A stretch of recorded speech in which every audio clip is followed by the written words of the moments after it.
दिल्ली की सीएम रेखा गुप्ता पर बड़े हमले की साजिश रची गई थी। क्या हमलावर पूरी तैयारी के साथ सीएम आवास में दाखिल हुआ था? आरोपी का एक दिन पुराना वीडियो भी मिला है जिसमें वो सीएम आवास की बाकायदा रेकी करता नजर आ रहा था। दूसरे वीडियो में जनसुनवाई के दौरान काले बैग के साथ बैठा हुआ दिख रहा है। आरोपी राजकोट का हिस्ट्री शीटर था। लेकिन सबसे बड़ा सवाल यह है कि किसके इशारे पर वो 1200 किलोमीटर दूर सीएम पर हमला करने आया। दिल्ली की सीएम रेखा गुप्ता पर हमले की साजिश के बारे में हम आपको तफसील से बताएंगे, लेकिन उससे पहले देखिए अहमदाबाद के स्कूल में किसने खूनी खेल खेला और क्यों अहमदाबाद में बवाल मचा हुआ है।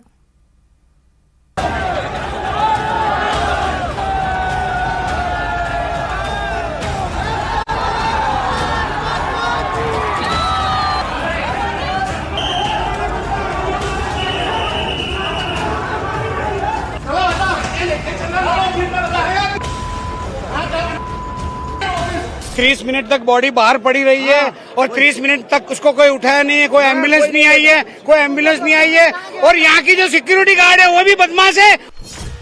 स्कूली छात्र की हत्या, अहमदाबाद 16 गुठा।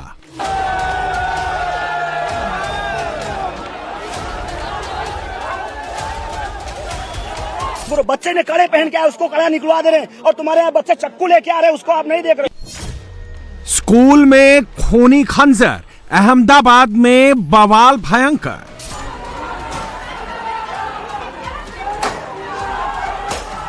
नॉनवेज लेके आते हैं, बच्चे लोग को खिलाते हैं। ये लोग हिंदू लोग को सपोर्ट नहीं करते, मोमेडन को सपोर्ट करते हैं ये लोग। स्कूल में चाकू चले, दो समुदाय आमने सामने। स्कूल के बाहर जमकर हंगामा हो रहा है, नारेबाजी की जा रही है।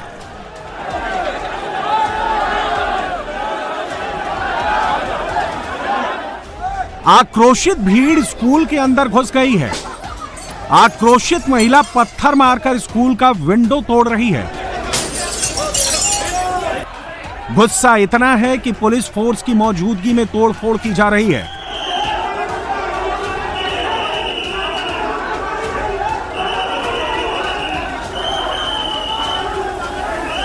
स्कूल स्टाफ को पीटा जा रहा है।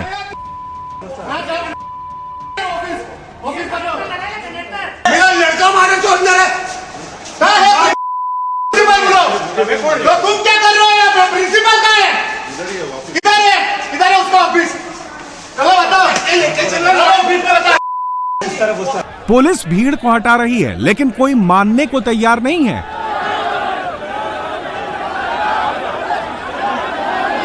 कैमरे के सामने एक महिला डंडे से ऑफिस में काउंटर पर लगे कांच को तोड़ रही है। भीड़ ने स्कूल में लगे एलईडी टीवी को तोड़ दिया। भीड़ को स्कूल के अंदर जो मिला उसे तोड़ दिया। हजारों लोगों की भीड़ स्कूल बिल्डिंग के बाहर खड़ी है। जमकर नारेबाजी हो रही है, जिसको जो मिल रहा है उससे ही तोड़ रहा है।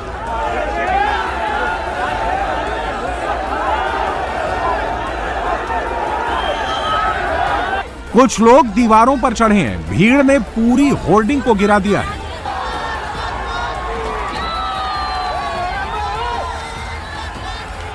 पुलिस भीड़ को शांत करने की कोशिश कर रही है, लेकिन भीड़ पुलिस से भी धक्का मुक्की पर आमादा है। आक्रोश और हंगामे की ये तस्वीरें गुजरात के अहमदाबाद की हैं, और ये भीड़ है उन पेरेंट्स की जिनके बच्चे स्कूल में पढ़ते हैं, जिन्हें अपने बच्चों की चिंता सता रही है। और लोगों का ये गुस्सा स्कूल में 10वीं के छात्र की हत्या के बाद भड़का है।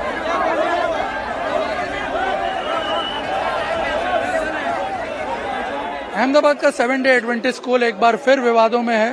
मंगलवार को यहाँ एक छात्र ने दूसरे छात्र को छुरा मारकर हत्या कर दी, और जिसके बाद आप देख सकते हैं यहाँ स्कूल में, अगर आप स्कूल के कंपाउंड में देखें तो लगातार जो पीड़ित छात्र है, जो मृतक छात्र है, उसके समर्थन में उसके परिवार और समाज के लोगों के अलावा कई सामाजिक और धार्मिक संस्था के लोग भी यहाँ पर इकट्ठा हुए हैं। उनका ये कहना है कि आखिर स्कूल के अंदर एक 8वीं क्लास का बच्चा कैसे चाकू लेकर के, छुरा लेकर के स्कूल में आ गया।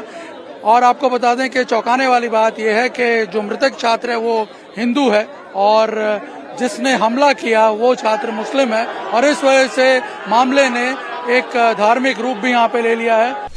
बताया जा रहा है कि अहमदाबाद के 7 डे स्कूल में सीढ़ियां उतरते वक्त 2 छात्रों के बीच कोहनी लगने को लेकर विवाद हुआ था। इसी का बदला लेने के लिए 8वीं का छात्र स्कूल में चाकू लेकर आ गया और स्कूल की छुट्टी होते ही 10वीं के छात्र पर चाकू से ताबड़तोड़ तरीके से हमला कर दिया। मंगलवार देर शाम छात्र की अस्पताल में मौत हो गई। था, मैं उसका क्लासमेट हूँ, मैं उसका अच्छा फ्रेंड हूँ। उस दिन कल के दिन मतलब 19 अगस्त को एक्चुअली हुआ यह था कि ये माता जी का मंदिर है स्कूल के सामने, वहाँ पे कुछ 6-7 जन लोग उसको बेचारे को मार रहे थे। उसको मारते मारते एक अचानक से एक लड़का आया पीछे से चाकू लेके, उसने उसके पेट में चाकू डाला और घुमाया और बार बार मार स्टैब करके उसको निकाल के भाग गया वो। पेरेंट्स का गुस्सा सिर्फ हत्या को लेकर नहीं है, स्कूल प्रशासन की लापरवाही को लेकर भी है। प्रशासन की तरफ से प्रिंसिपल खुद कल दोपहर से लापता है। पेरेंट्स की मांगनी है कि प्रिंसिपल खुद हाजिर आए, आके जवाब दे। लेकिन कल जिस टाइम पे छोकरे का मर्डर हुआ है उस टाइम पे आधा घंटा तक लड़का स्कूल के कंपाउंड में पड़ा रहा। स्कूल ने कोई 108 नहीं बुलाई कि उसको उठा के कोई दवाखाने नहीं लेके गया। जैसे ही छात्र की मौत की खबर फैली, हजारों आक्रोशित लोगों की भीड़ ने सुबह ही स्कूल का घेराव कर लिया।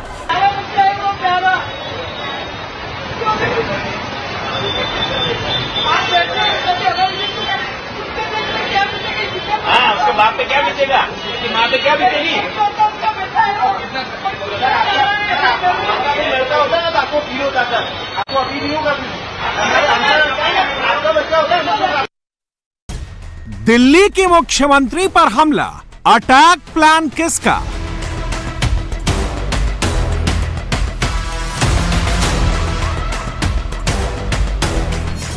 आरोपी ने किसके इशारे पर 24 घंटे पहले रेकी की?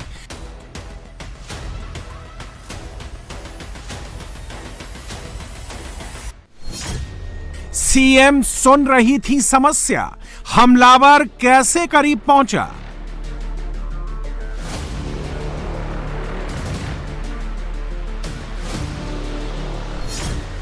आरोपी को फोन पर कौन निर्देश दे रहा था?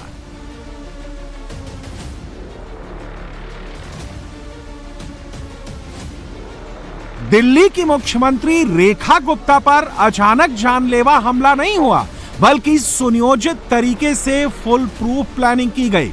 पिछले 24 घंटे से यह साजिश रची जा रही थी। सबसे पहले हमलावर ने सीएम रेखा गुप्ता के आवास की रेकी की। पीठ पर काले रंग का बैग टांगे हमलावर ने रेखा गुप्ता के घर के बाहर खड़े होकर मोबाइल से पूरा वीडियो बनाया। घर के अंदर भी जाने की कोशिश की।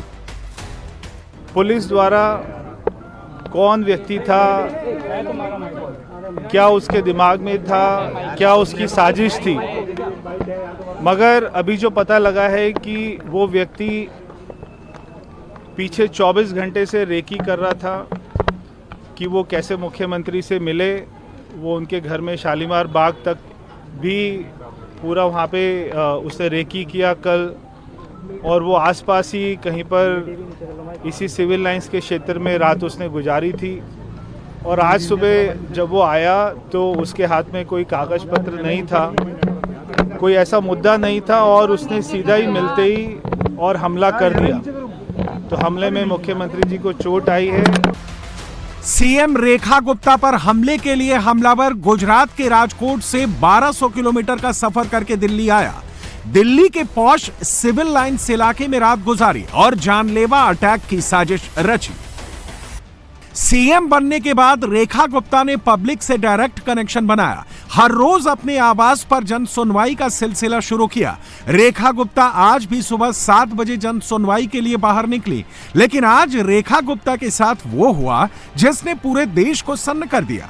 दिल्ली की मुख्यमंत्री रेखा गुप्ता पर आज सुबह हमला हुआ है और ये जन सुनवाई के बीच में हुआ है। मैं आपको बता दूं कि उनका जो जन सेवा ये घर है, यहाँ पर जन सेवा सदन है, इसमें ये पूरा हमला हुआ है। पुलिस ने इस पूरे इलाके की सुरक्षा बढ़ा दी है, सभी लोगों को यहाँ से हटा दिया गया है। यहाँ पर आपको देखिए पूरा एरिया सील कर दिया गया है, बैरिकेड्स लगाए जा रहे हैं और यहाँ पर लोगों को जो है बाहर करके हटाया जा रहा है। काफी बड़ा ये मामला है, काफी निंदनीय मामला है। सुबह करीब 8:30 बजे हमलावर एक बैग लेकर सीएम रेखा गुप्ता की जन सुनवाई में पहुंचा। बैग साइड में रखकर सीधे सीएम के सामने पहुंचा, कोई बातचीत नहीं की, सीधे हमला कर दिया, थप्पड़ मारा और सीएम के बाल पकड़ लिए, बाल पकड़कर खींचा, सीएम नीचे गिर गए। तब उसने सीएम का गला पकड़ रखा था। पुलिस और वहां मौजूद लोग छुड़ा रहे थे, लेकिन वो गला छोड़ने को तैयार नहीं था। यहां तक कि लोग उसे मार रहे थे, लेकिन वो सीएम को छोड़ने को तैयार नहीं था। बड़ी मुश्किल से सीएम को छोड़ा। बाद में लोगों ने आरोपी की बहुत पिटाई भी की। पुलिस हमलावर को पकड़कर सिविल लाइंस थाने ले गए। माननीय मुख्यमंत्री जी ठीक है, उनको हमलावर ने पिछले एक दिन से रेकी कर रहा था। वो शालीमार बाग में रेखा गुप्ता जी के घर भी गया था, उसने वहां भी जाके सारी वीडियो बनाई। रेखा गुप्ता जी जनता को आके साधारण तौर से हजारों लोगों को मिलती हैं, बिना सुरक्षा के मिलती हैं, ऐसी वीडियो में उसकी जानकारी थी। उसने माननीय रेखा गुप्ता जी को बहुत देर तक जमीन पर गिरा कर रखा। उसने हमला करने की उसकी जो मंशा थी वो बड़ी स्पष्ट है और ये बात भी स्पष्ट है कि वो केवल हमले के पर्पज से ही आया था। उसके हाथ में कोई जन सुनवाई का कागज भी नहीं था, उसके हाथ में कोई ऐसी दरख्वास्त भी नहीं थी और क्योंकि उसके मोबाइल से पुरानी वीडियो मिली हैं कल की, जो जब वो वहाँ पर शालीमार बाग गया है और यहाँ की वीडियो भी मिली है, इससे बहुत बात स्पष्ट होती है कि मकसद जो था वो हमला ही था। ये वो हमलावर है जिसने रेखा गुप्ता पर अटैक किया। इस शख्स का नाम राजेश भाई खिमजी है। राजेश भाई खिमजी की उम्र 41 साल है। राजेश गुजरात के राजकोट का रहने वाला है। अंदर में वो आदमी गया था, मैडम को थप्पड़ मार दिया। गलत हुआ मैम के साथ। मैम सबका सुनवाई करती है, यही सुन करके मैं भी आई हूँ मैम से मिलने, अपनी विनती लेकर के कि मैम हमारे लड़के के लिए कुछ तो करेंगी।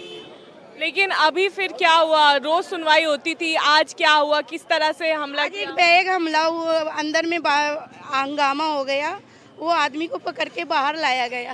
फिर बाद में मालूम चल रहा है वो आदमी थप्पड़ मारा मैम को।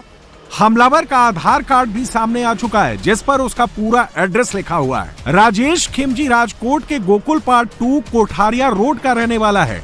हमले के आरोपी राजेश का आपराधिक इतिहास भी रहा है।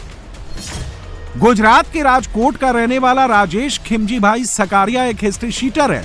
उसके खिलाफ गंभीर मामलों में 5 केस दर्ज हो चुके हैं।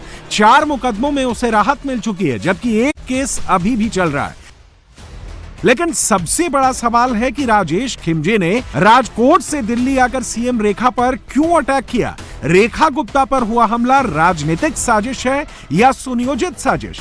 राजेश खिमजी सिर्फ मोहरा है तो इसका मास्टरमाइंड कौन है? बीजेपी ने सीएम रेखा गुप्ता के ऊपर हमला करने वाले आरोपी का संबंध आप से जोड़ा। दिल्ली से बीजेपी विधायक हरीश खुराना ने गुजरात के बिसावदर से आप विधायक गोपाल इटालिया के साथ आरोपी का फोटो सोशल मीडिया पर पोस्ट किया। दिल्ली पुलिस इसी एंगल से जांच कर रही है। दिल्ली पुलिस सीएम पर हमले वाले आरोपी राजेश की सीडीआर यानी कॉल डेटा रिकॉर्ड निकाल रही है, ताकि पता लगाया जा सके कि आरोपी ने हमले से पहले किस किस से बात की थी और क्या क्या बात की थी। दिल्ली पुलिस आरोपी के सोशल मीडिया अकाउंट भी खंगाल रही है। वहीं सीएम रेखा गुप्ता ने एक्स पोस्ट पर खुद के हेल्थ की जानकारी दी। लिखा, हमले के बाद मैं सदमे में थी, परंतु अब बेहतर महसूस कर रही हूं। सीएम की सुरक्षा को लेकर सवाल भी उठ रहे हैं, आखिर इतनी बड़ी चूक कैसे? क्योंकि सीएम रेखा गुप्ता को Z+ सिक्योरिटी मिली है। कोई भी जाता है तो चेकिंग होती है, रजिस्टर में नाम लिखा जाता है, कोई हथियार लेकर नहीं जा सकता। दिल्ली पुलिस अब आरोपी हमलावर से पूछताछ कर रही है। ये पता लगाने की कोशिश कर रही है कि क्या आरोपी राजेश भाई खिमजी इससे पहले सीएम आवास पर जन सुनवाई के दौरान आ चुका है या नहीं। पुलिस आरोपी से यह भी जानने की कोशिश कर रही है कि अगर वो आज से पहले जन सुनवाई में मुख्यमंत्री के आवास पर पहुंचा था तो क्या उस दौरान भी उसने मुख्यमंत्री पर हमला करने की प्लानिंग की थी या नहीं।